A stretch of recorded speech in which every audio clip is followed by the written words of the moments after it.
ঝাঁটাটা ছুঁড়ে কেন ফেললি? লক্ষ্মী চলে যাবে। কে লক্ষ্মী? মা লক্ষ্মী। এই কোথায় যাচ্ছিস? চুল কাটতে। না, আজকে লক্ষ্মীবার, চুল কাটতে নেই। আরে শনিবারে চুল কাটতে নেই। আরে আজকে অমাবস্যা, চুল কাটতে নেই। আরে আজকে তো জন্মবার, চুল কাটতে পারবি না। লেট হয়ে গেল। মা পরীক্ষা দিতে যাচ্ছি। যাচ্ছি না বল, আসছি। এই দাঁড়া, আধা ঘন্টা পর যাবি। কেন? আরে তোর বাবা হাঁচি দিল না।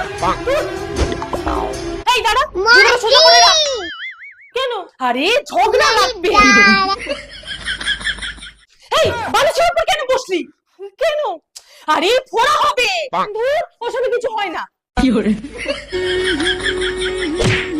তুমি আবার শুরু করেছো। মা জানতে পারলে কিন্তু জানা হবে। একটুখানি খাবো, মা বুঝতে পারবে না।